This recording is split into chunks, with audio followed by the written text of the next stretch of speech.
Donald Trump is currently working a secret handshake deal with Crown Prince MBS in Saudi Arabia in front of a live global audience, of course.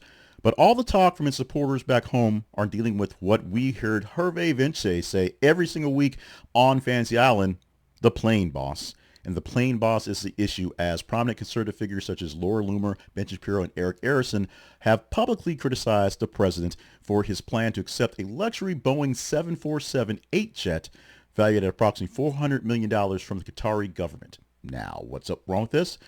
Well, not too much for the aircraft itself. It was previously owned by the Qatari royal family, intended to use as an Air Force One during Trump's second term, and later to be part of his presidential library. The gift is sparking backlash from many. You would guess all of his detractors would be jumping on this one, but of course, you would not really guess that his MAGA base would be so big in backing off on this and the concerns that it raises from foreign influence and ethical implications, because MAGA falls in line. But these are people who actually have a say and have some actual sense, if you will, and are saying their mind and what's happening here by getting a plane that used to be flown by the Qataris that actually isn't up to snuff to be Air Force One. Let's start with Laura Loomer. She is the big staunch supporter of Trump, who expressly said that she would take a bullet for the man. But this, quote, gift from Johannes in suits, unquote, is not a great deal. Warns that accepting it could tarnish Trump's presidency, his being president. She urged him to be transparent and the need to make sure he's showing people what's actually going on for him doing the stuff that are great for America, and taking this gift is a bribe. Who else says it's a bribe? Ben Shapiro, voicing his opposition, highlighting the Qatari alleged ties to terrorist organizations, and questioning the propriety of accepting such a gift from a foreign government, because it's a bribe. He draws parallels, being Shapiro, to past controversies involving foreign gifts and influences, and how that really is the best way to push an American first agenda. Let's go to Erick Erickson, who is joining and singing in the choir for this one here for the criticism.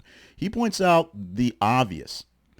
Qatar has a complex diplomatic relationship with us and the rest of the world, and specifically folks like Hamas and the Muslim Brotherhood, who are seen as terrorist groups by us, U.S., and in up to, basically the second inauguration of Donald Trump, house members of Hamas and other terrorist groups in their borders, and then when Trump became elected, they supposedly kicked them out.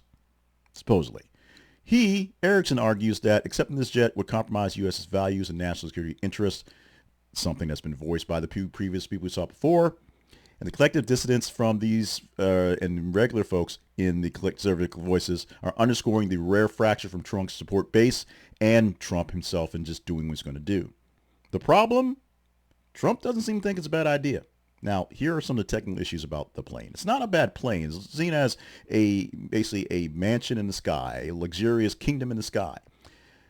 But it does not have all the full features that Air Force One has. Air Force One is fitted with so many infrastructural things and so many cyber things that we need to run the government in a plane in case the ground is not there.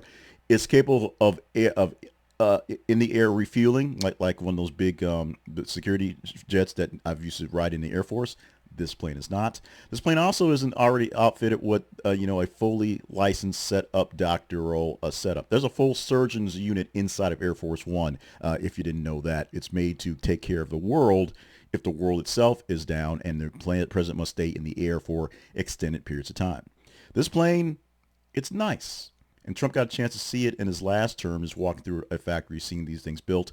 So it's a great thing to fly around in, but it's not a great thing to run the United States government in. Oh, by the way, because of the emoluments clause in the Constitution, Donald Trump can't actually accept the gifts. In fact, presidents can't accept any actual gifts.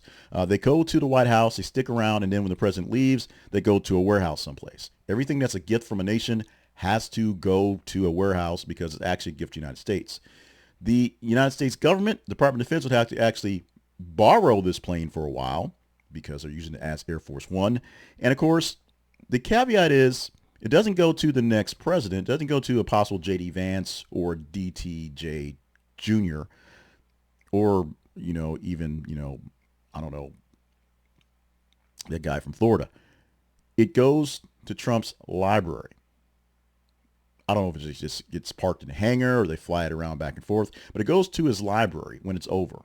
So not only is it a bribe for the now, it's a personal bribe for the later. And now, if they wanted to donate him a plane when he's done being president, more power to you. But right now, as the president, as the acting guy in charge of the free world, it's an issue. And these are things so obvious that Laura Loomer, Erick Erickson, and Ben Shapiro are spending their quality time telling the world it's a bad idea. For people, especially Loomer, who actually have more insight than they probably should into the running of the government, these should be the things that a guy like Donald Trump should listen to. But he does not seem to want to hear it. And that, my friends and my detractors, is how you can see the man is losing his piece of the grift.